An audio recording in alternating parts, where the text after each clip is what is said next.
A little over 2 years ago, I relocated here to Houston, Texas. I have learned a lot about this city in the past couple of years, and today I'm going to give y'all the real.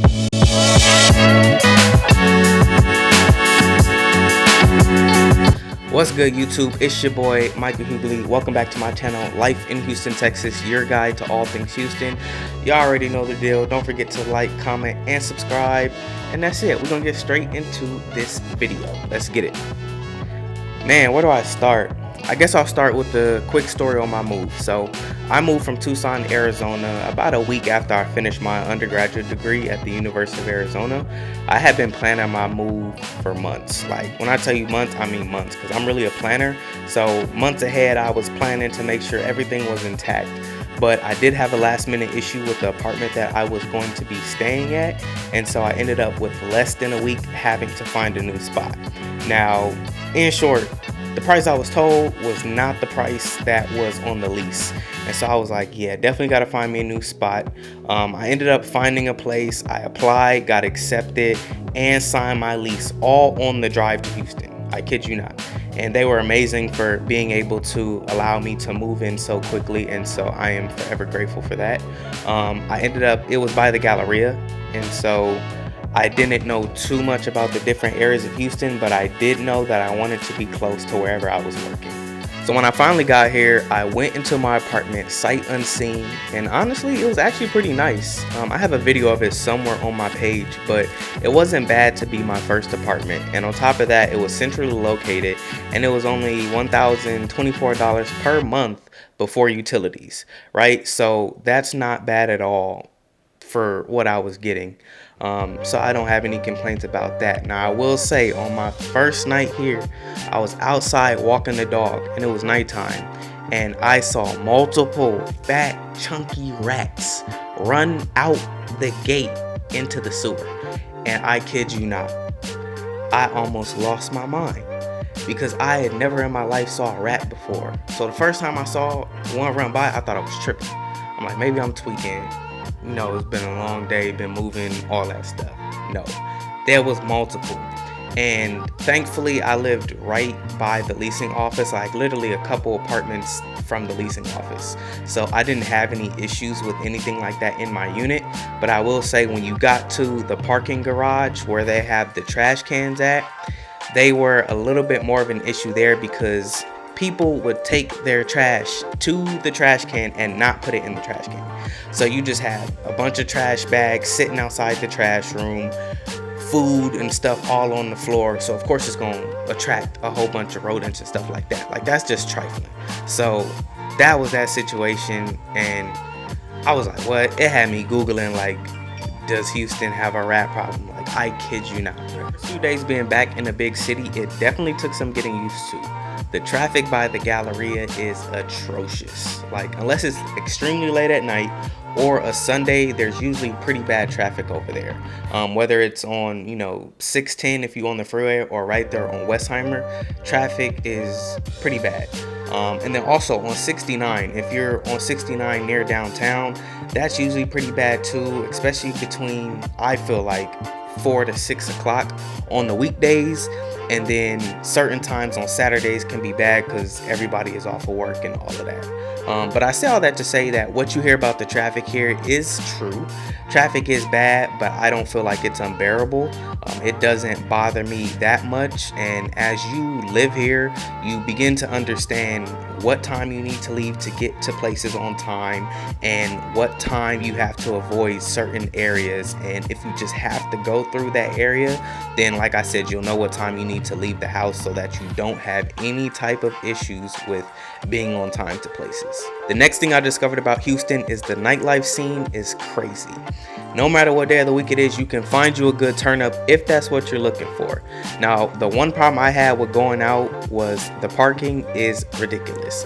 They'll charge you $20, $40 plus just to park, and you're pretty much stuck parking wherever it is so that your car don't get towed.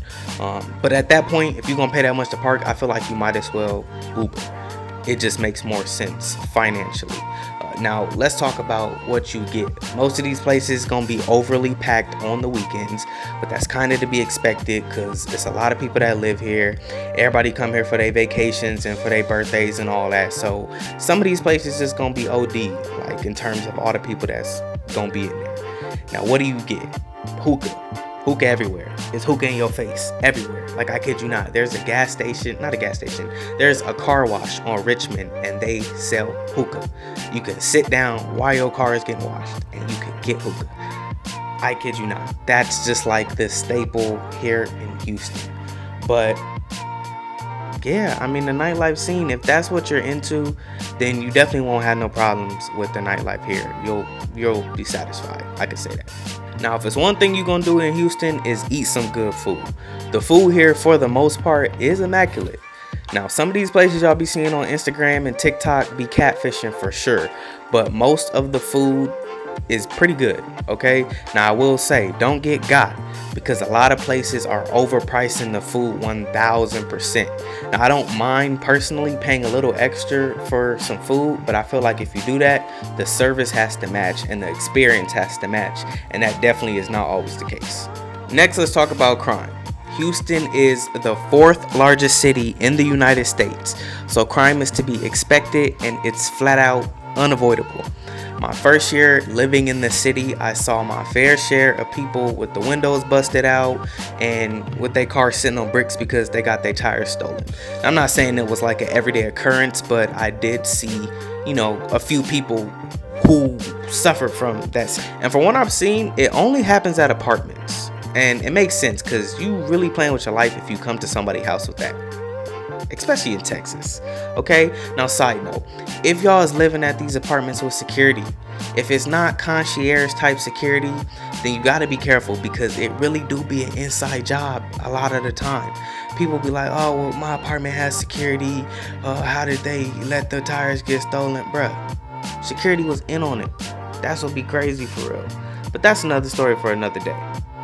Anyways, my second year living in Houston, I lived out in the suburbs and I only saw this happen one time to a car. So that right there just shows you there is definitely a difference in the safety factor when you're talking about being in the city versus being in the suburbs. Let's stay on that topic because living in the suburbs or the city can make a huge difference in your overall experience of being in Houston. Now, the suburbs are going to be more quiet, family oriented, and just out the way. When the city is faster paced, closer to everything, if you like going out and all that stuff. Now, me personally, I enjoy living in the city more because, like I said, it's central, close to everything, and honestly, it's just more my vibe. Like I said earlier, I only paid, a little bit over $1,000 for the 1-bedroom apartment there. Now, that was 2 years ago, but that was in the city, centrally located. But last year, in my suburb apartment, it was 10 times nicer, it was a little bigger, and I only paid $1,200, right? So you can't get everything, I tell people, unless you're going to be spending a lot of money, then you usually can't check all the boxes. So even though I was in the suburbs and I liked the spot and it was bigger and nicer, then my commute was definitely longer, right? So where you win in some areas, you definitely lose in others, so you got to pick your wins and your losses. Two things you can't avoid here is the bipolar weather and the bugs. Once it hits May, it gets all sticky and humid outside, but I feel like after your first summer, or at least second, probably, you should get used to it by then. But just overall, the weather is unpredictable. Like, don't trust what the forecast says. It will literally be thunderstorming outside like nothing you have ever heard, waking you up out your sleep, and then a couple hours later, it'll be a bright and sunny day. Like, it is the weirdest thing, and that happens consistently. I don't know, like maybe it's a Texas thing. Now, in terms of bugs, when it gets all humid and sticky and all that stuff outside, you gonna see mosquitoes, crane flies, June bugs. What else you gonna see? The little blood bugs that look like wasps, but they make like the brown nest out of their spit. I feel like if you've seen it, you would know what I was talking about. Them things too. And then roaches. You gonna encounter a roach here in Texas, whether you clean or dirty. You may not find them, but they gonna find you, right? And they Texas-sized roaches, and them things got wings. I kid you not. some of these things can fly. Like, it sounds fictional, but I'm being 100% serious. Overall, I think Houston is a great city. Does it meet the hype 100%? I don't think so, but if I had to relocate again, it would definitely still be at the top of my list. And I'll just say, in 2022, Houston was actually the #1 city that people relocated to. Now, hopefully it doesn't become the new Atlanta, but it's definitely getting a little crowded here. But there's still room for you in Houston because they building out the city and expanding so far. So I would say if you're thinking about moving to Houston, just do it, right? Just do it, because there's more people that love the city than the other way around. Well, that's all I got for y'all. If you feel like I missed something or you have a question about something specific, leave it down in the comments and I'll be glad to make another video about it, or just answer the question right there if I can. New videos are going to be dropping every single week, or at least every other week. I try and be as consistent as I can for y'all, but sometimes I just don't be having the ideas in my head of what I should make for y'all. So also leave some of that down there too. Like, what is it that you guys want to see from me, and it'll help me put out content for you guys a lot more consistently. But other than that, if you enjoyed this video, give it a thumbs up. If not, give it a thumbs down. Like, comment, subscribe. Yeah, y'all have a blessed week.